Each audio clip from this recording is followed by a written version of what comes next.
esta categoria, com esta preparação, e eu espero voltar dentro em pouco à mesa para terminar de degustar o jantar devidamente.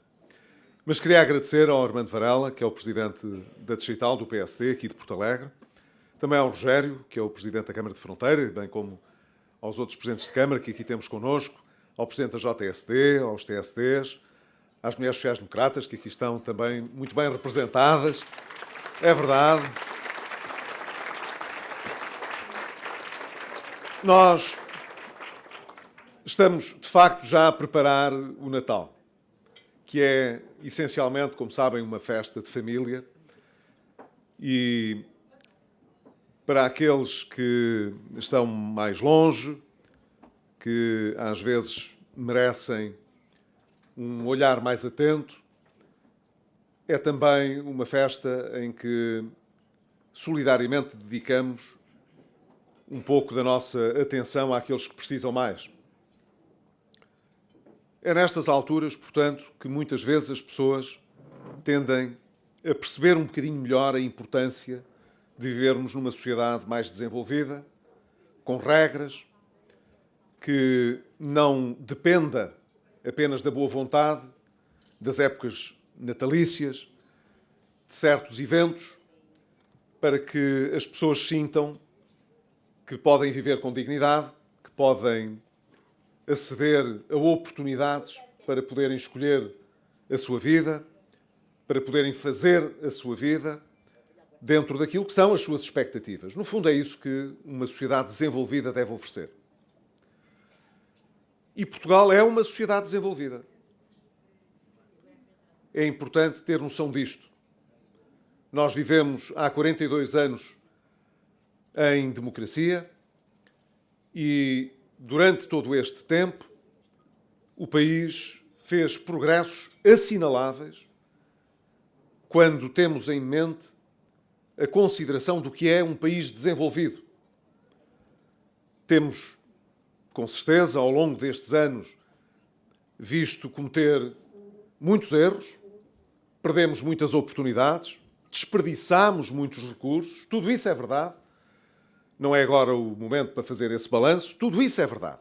Mas também é verdade que o país de 2016 não se pode comparar ao país de 1974. Hoje somos um país dentro da Europa, por mais crise que a Europa atravesse, isso tem representado para Portugal, ao longo destes últimos 30 anos, um projeto de desenvolvimento muito apoiado, não apenas pelos fundos comunitários, que são muitos também, mas também pelo enquadramento das regras dos países europeus com que gostamos de nos comparar, e cada vez são mais, não é por acaso. Apesar do Reino Unido ter decidido sair da União Europeia, na verdade, em todos estes anos, a Europa tem sido motivo de interesse para cada vez mais países entrarem na União Europeia. Não há de ser por ser mau, por representar um retrocesso para ninguém. Pelo contrário, as pessoas, quando pensam o que é que podem fazer de bom, em que é que o nosso Estado Social pode melhorar, gostamos de nos comparar aos países mais desenvolvidos da União Europeia. Estes anos foram, portanto, anos de transformação. Devemos muito às opções políticas democráticas que fizemos, à nossa inserção europeia e também ao poder local, que ao longo destes 40 anos, assinalámos justamente nesta semana os 40 anos do poder local democrático, conheceram muitos e muitos autarcas que lutaram pelas suas terras e que procuraram que o país fosse menos assimétrico do que era em 1974. Ele ainda é muito assimétrico.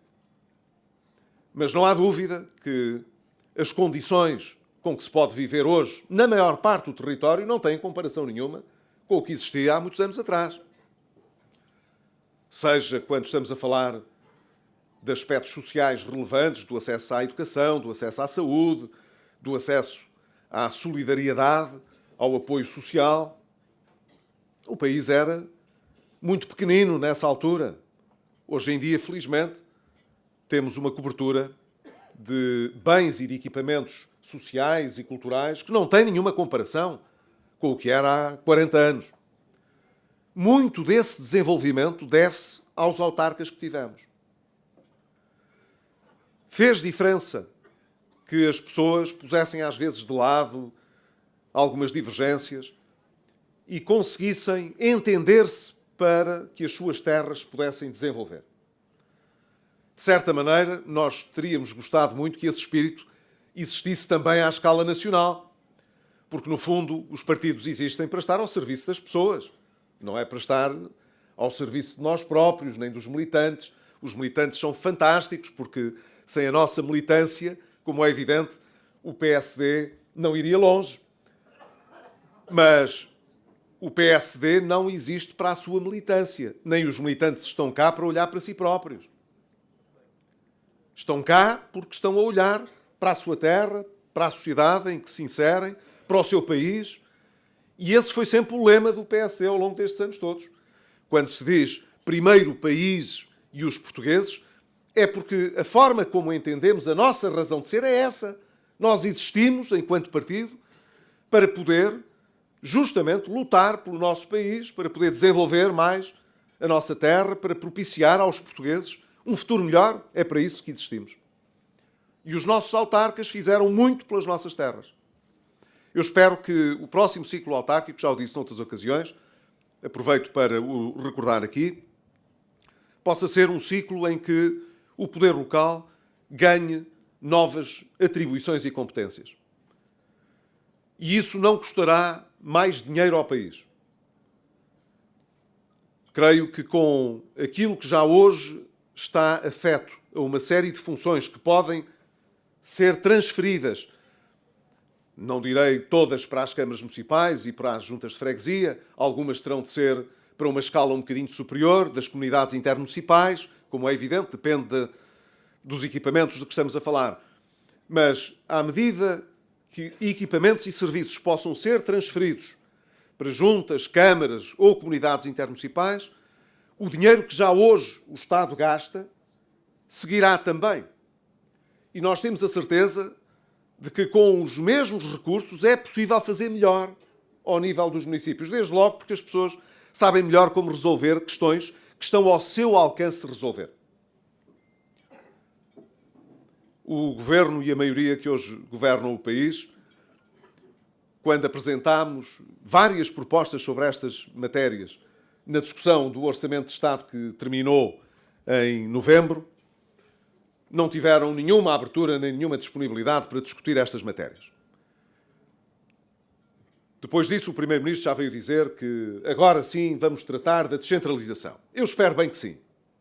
E que agora as propostas que nós apresentámos e que foram todas rejeitadas possam voltar outra vez para cima da mesa e que muitas delas possam vir a ser aprovadas para que realmente os nossos autarcas que forem eleitos em 2017 possam ter mais instrumentos ao seu alcance para lutarem ainda mais pelos seus municípios, pelas suas terras, até porque ao longo destes anos as coisas melhoraram muito, mas conforme já aqui foi assinalado, cada vez são menos as pessoas que ficam nas chamadas áreas ou territórios de mais baixa densidade. Dá a impressão que, apesar dos equipamentos que lá pusemos, das escolas, dos centros de saúde, dos teatros, das oportunidades, no fundo, sociais que foram garantidas, mais as pessoas foram saindo. E nós percebemos porque é que as pessoas saem dos territórios. Saem porque não têm emprego. As pessoas têm de viver onde têm a possibilidade de ter o seu emprego. Ora, não só nestas áreas sociais os municípios podem fazer melhor, com o mesmo dinheiro, como nós podemos passar a ter um papel mais importante dos municípios na capacidade de atrair investimento, de poder, portanto, atrair atividade económica que possa ajudar a fixar as pessoas. Creio que temos autarcas muito bem preparados para esta nova fase que se vai abrir e que podemos realmente garantir um melhor desenvolvimento no nosso país se houver essa preocupação de lhes dar mais instrumentos que hoje as câmaras podem lidar perfeitissimamente e decidir melhor do que qualquer ministro e qualquer secretário de Estado e qualquer presidente de instituto que esteja em Lisboa. Gostava de vos deixar uma segunda nota também. Tem relação justamente com esta preocupação que nós temos com a forma de fazer política. Já aqui foi referido que existe, de uma forma ostensiva, uma utilização indevida dos meios públicos, do próprio Estado, para fazer política partidária. Eu já tenho também chamado a atenção para isso. E creio que a comunicação social aqui tem um papel muito importante a desempenhar, porque muitas vezes a forma como chama a atenção para a forma como os políticos desempenham as suas funções tem um efeito de alerta, de prevenção, que é útil. Acontece com todos os governos. Não há nenhuma razão para não acontecer com este também. Sobretudo quando este está a exibir um comportamento que manifestamente, ostensivamente, tem uma natureza partidária que confunde os planos de ação. Quando há eleições, os governos devem ser isentos. É isso que a gente entende, normalmente. Os governos devem se abstrair de envolver-se na campanha eleitoral, por isso é que os ministros não podem andar a fazer inaugurações em tempos de eleições e por aí fora, façam antes. Depois, nas eleições, tem de haver uma parcimónia. Porquê? A parcimónia resulta do dever de isenção. Ora, o governo ainda não marcou a data das eleições autárquicas. A gente sabe que elas devem ocorrer entre setembro e outubro. Mas isenção já não tem nenhuma. Já programou com tempo. Ele é aumentos para as pensões em vésperas da campanha eleitoral, aumento do subsídio de refeição, integração dos precários no mês das eleições. Isto não tem isenção nenhuma. Porquê é que não fazem antes? Nós propusemos isso. Se têm dinheiro para dar aos pensionistas, porque não dão a partir de janeiro? Porquê é que estão à espera de agosto para dar? Até lá não há dinheiro? Só há dinheiro em agosto? O mesmo para o subsídio de refeição? O mesmo para o processo dos precários. Então toda a gente sabe que o Estado está obrigado a não aumentar muito a dimensão do seu pessoal. Havia gente a mais. Não se pode pôr fora. Tem de se esperar que as pessoas se aposentem e por isso é que há aquelas regras de por cada um que se aposenta não pode entrar mais do que um na função pública. Durante muito tempo não podia entrar ninguém. Era assim. Então e agora já pode entrar? Já não há critérios? Agora isso já não é importante? O importante são as eleições? Não há isenção nenhuma.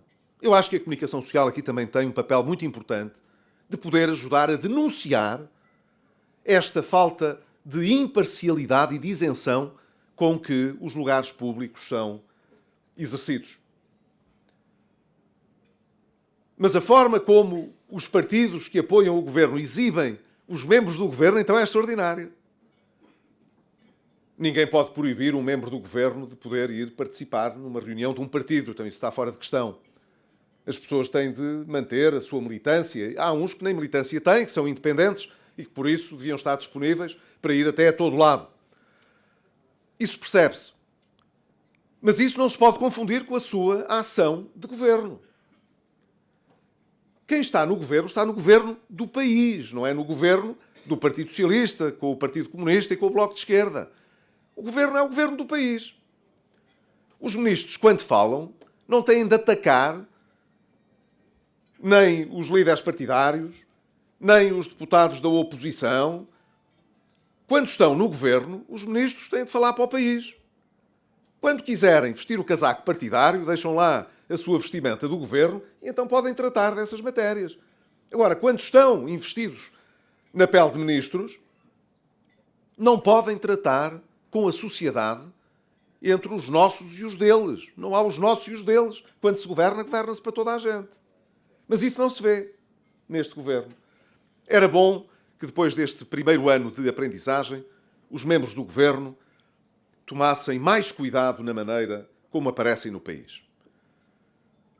Como se juntam em visitas preparadas pelas estruturas partidárias. Não devem ser as estruturas partidárias a preparar as visitas dos ministros.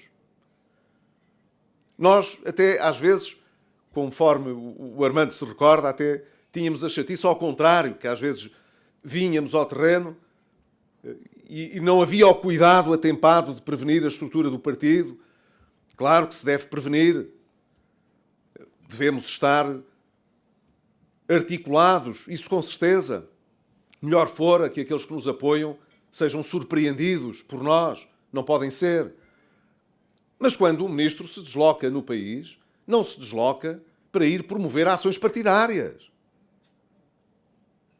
Tem de comunicar esse facto à sociedade. Não vai com os deputados que o apoiam aqui e acolá, nem com os dirigentes partidários que o apoiam aqui ou acolá. Quando vai em função de governo, vai com essa veste. Vai com os deputados do distrito, não é só com uns, é com todos os que queiram. Para isso têm de saber e por aí fora. Não quero perder mais tempo com isso, quero só dizer que era esta uma boa oportunidade para os membros do governo refletirem bem e realmente mudarem, arrepiarem de caminho e deixarem esta forma tão partidária e muito pouco isenta de desenvolverem as suas funções. A terceira nota tem que ver com aquilo que nós estamos a observar no nosso país. Devem ter reparado, enfim, não sei, porque aqueles que vieram aqui jantar não puderam ouvir as notícias no telejornal, mas hoje em dia, com os telemóveis, a gente praticamente sabe as notícias quase todas ao minuto. Devem saber com certeza que o Banco de Portugal hoje fez projeções sobre a economia portuguesa para os próximos anos. Melhorou a sua projeção para 2016. O Banco de Portugal acha que a economia portuguesa em 2016 pode crescer 1,2%. E prevê que até 2019 se possa vir a crescer progressivamente um bocadinho mais, até 1,5%. Não é assim uma perspectiva extraordinária. Embora as pessoas que apoiam o governo estejam muito satisfeitas porque o Banco de Portugal melhorou a sua perspectiva.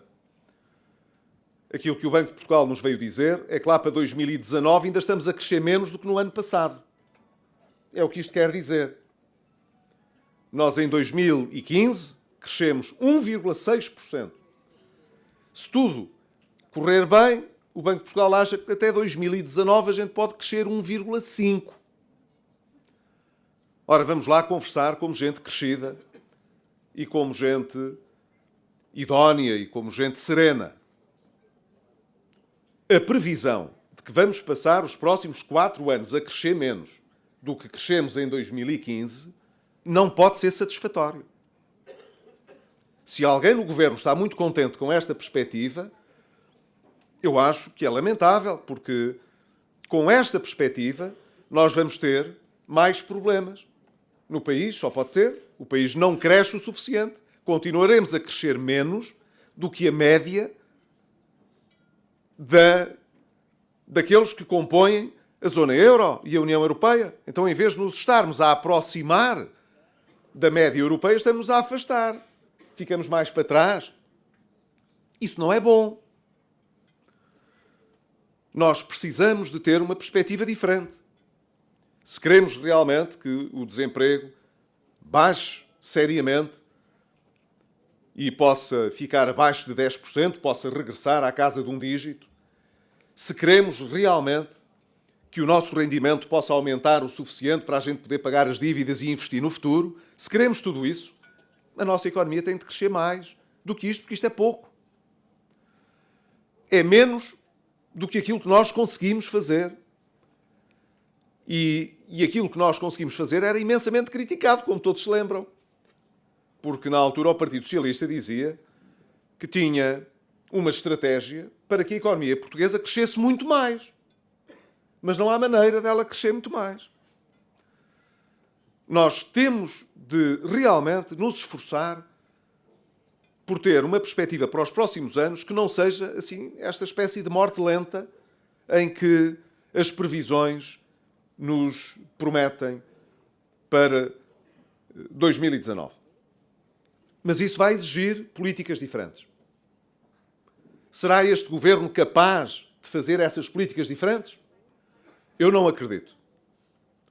E não acredito, não é por uma questão de fé, é por aquilo que é afirmado pelo próprio governo e pela maioria que o apoia. Nós, a cada mês que passa, vemos novas reversões de políticas que tinham estado na origem do crescimento do passado. Quando as coisas correm bem no passado, devem ser melhoradas. Se nós andamos a desfazer o que foi feito no passado, apesar dos bons resultados, arriscamos a que possam aparecer resultados menos bons. Vejam o que se passou com a educação. É uma coisa extraordinária. Ao longo dos últimos anos, os resultados na educação têm vindo a melhorar progressivamente. É o abandono escolar precoce que tem caído significativamente. Era quase 30% em 2010. Foi de 13, qualquer coisa por cento em 2015. Portanto, caiu bem. Felizmente, nos últimos 2 anos, a taxa de retenção escolar, apesar da exigência do ensino, também tem vindo a decair, o que é bom, quer dizer que menos alunos ficam todos os anos retidos. Os resultados avaliados, quer pelo relatório PISA, que foi divulgado há uma semana atrás, quer por um outro relatório que incidia mais sobre a área da matemática e das ciências de uma universidade norte-americana, que foi divulgado há 15 dias, mostra progressos muito importantes. E o que é que o governo fez? Em vez de ter esperado para ver a avaliação dos resultados, para ver o que é que nós podemos fazer de melhor, é assim que se faz. Quando há políticas, avaliamos os seus resultados e depois dizemos o que é que nestes resultados está bem. Nisto não vamos mexer, se está bem, é para continuar. O que é que nestes resultados nos inspira preocupação? Então, nessas áreas, nós temos de melhorar e temos de mudar. É assim, eu se estivesse no governo era assim que fazia. Mas este governo fez tudo ao contrário. Antes de avaliar, fosse o que fosse, antes de medir o que quer que seja, antes de ouvir os resultados destas avaliações externas importantes, que estão programadas e, portanto, se sabia quando é que iam ocorrer, por puro preconceito, começou a reverter as políticas todas antes. Como os resultados eram bons, reverter as políticas se calhar não vai dar bom resultado. Mas quando soubermos isto, já há de ser um bocadinho tarde demais.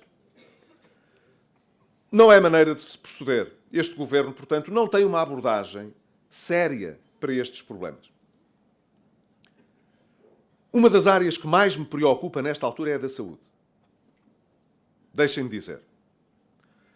Porque aqui o governo ainda vai a tempo de arrepiar caminho. De pôr de lado o preconceito, deixar a propaganda vazia e fazer qualquer coisa. Nós, nos últimos anos, apesar das dificuldades grandes que tivemos, progredimos muito em matéria de saúde. Os resultados melhoraram consideravelmente. Dotámos todos os equipamentos de melhores condições, conseguimos fazer descer a dívida do Serviço Nacional de Saúde, quer dizer, pusemos lá dinheiro para que se pagasse as dívidas que existiam e para ir permitindo aos hospitais e aos centros de saúde, prestando melhores cuidados de saúde, isto é muito importante. E aquilo a que estamos a assistir é à inversão disto. Os pagamentos atrasados começaram outra vez a aumentar, quer dizer, cada vez o Estado, os hospitais demoram mais tempo a pagar aos seus fornecedores, cada vez essa dívida é maior e isso depois faz que faltem materiais, que não haja a tempo e horas aquilo que é necessário para os cuidados que têm de ser prestados. Cada vez mais aparecem já notícias disso. Nós não andaremos, com certeza, a fazer alarde de todas as notícias que nos chegarão e que mostram as dificuldades crescentes que que os hospitais têm vindo a enfrentar. Mas que haja o bom senso do Governo de não atirar areia para a cara das pessoas com a política de saúde.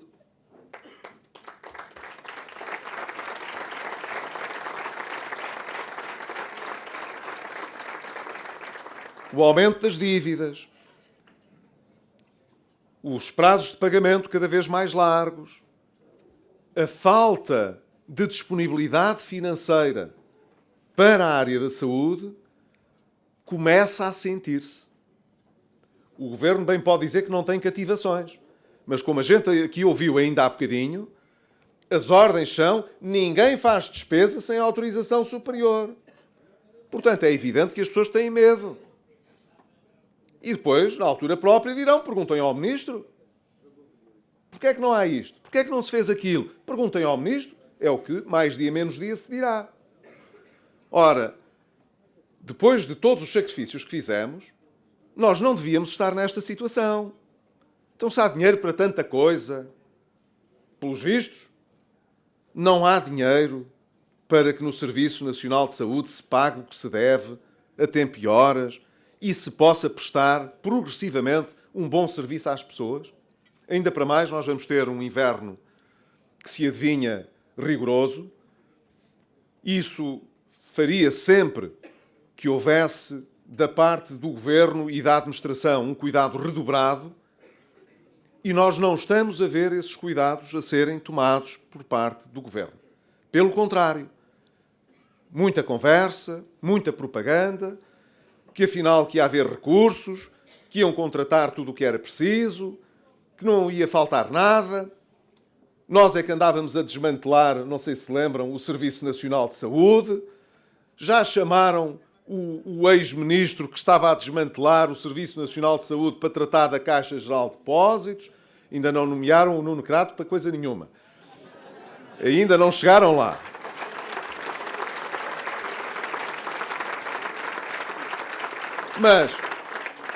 Mas acusavam-nos a nós de andar a desmantelar tudo, mas não estamos a ver que se esteja a ir para melhor nesta área da saúde. Eu deixo este sinal de alerta e dirijo diretamente ao Governo.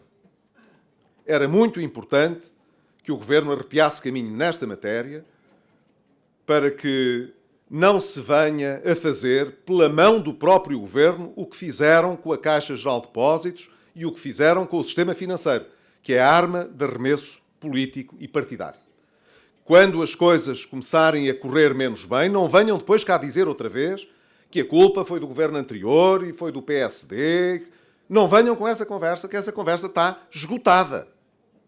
Ao fim de um ano de governo, era tempo do governo assumir as suas responsabilidades e olhar para o futuro de uma forma que inspirasse confiança às pessoas e não que gerasse incerteza. Quero terminar dizendo-vos que a minha perspectiva é de que o caminho que fizemos ao longo de muitos anos em Portugal foi um caminho, como disse no início, que nos colocou num patamar superior àquele que tínhamos. Mas há coisas que não são eternas. Aliás, nada é eterno.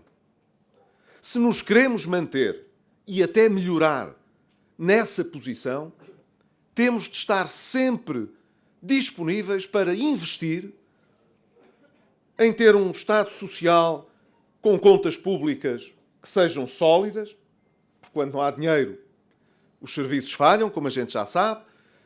Portanto, ter contas públicas sólidas é importante, mas é importante também o nível de políticas que sabemos realizar.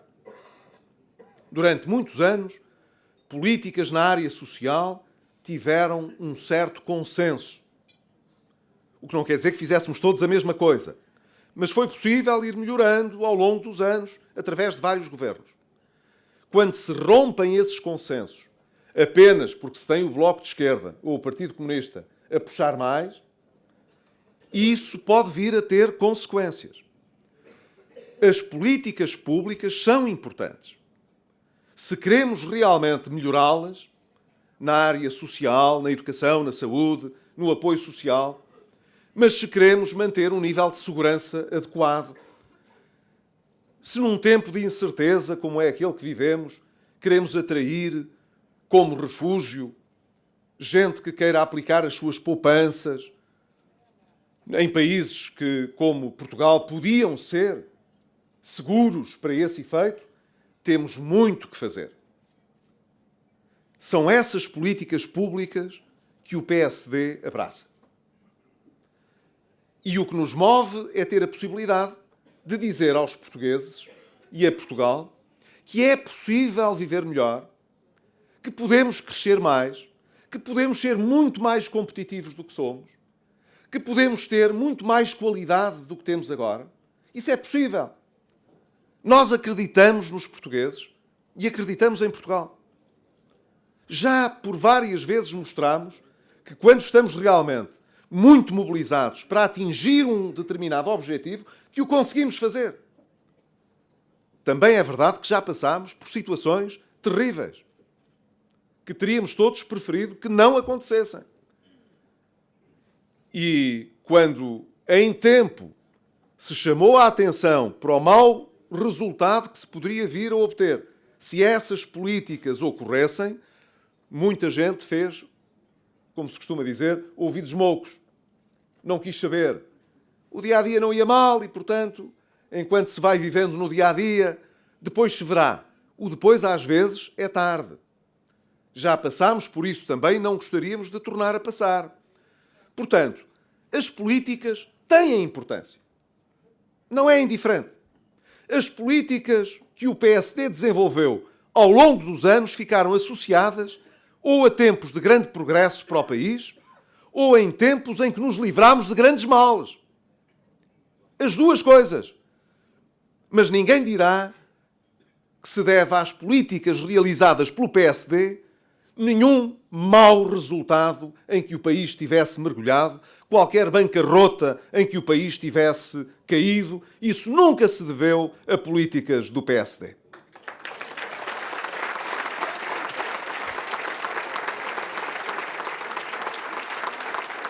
É por isso que somos muito precisos em Portugal. Porque podemos transmitir esta visão de imparcialidade, esta visão reformista de políticas públicas a pensar nos resultados que podemos obter, sem facciosismos, sem preconceitos, abertos às novas ideias, que o mundo não fica sempre onde está e nós precisamos sempre de ideias novas e melhores. E sempre que aparecer uma ideia melhor do que aquela que nós temos, nós agarramos novas ideias. Não temos nenhum problema nisso. Agora, como aqui foi dito e muito bem, o que nós não trocamos são os nossos princípios e os nossos valores. Esses são sempre os mesmos.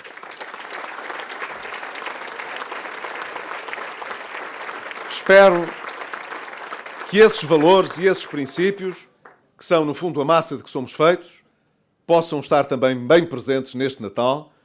Desejo-lhes um Natal com toda a vossa família, ao nível das vossas melhores expectativas. Olhem para 2017 como um ano de muitas oportunidades. Oportunidades nas eleições autárquicas que vamos ter. Oportunidades de podermos mostrar ao país que temos boas soluções, melhores soluções, políticas mais prudentes e responsáveis do que aquelas que estão a ser praticadas, e que, se elas fossem seguidas, nós estaríamos com certeza melhor do que o ano passado e não como estamos a observar a andar de cavalo para burro. Portanto, o que nós queremos é que as coisas possam correr melhor e vamos fazer porque elas possam correr melhor para o futuro. Um grande abraço, um bom Natal e um bom ano.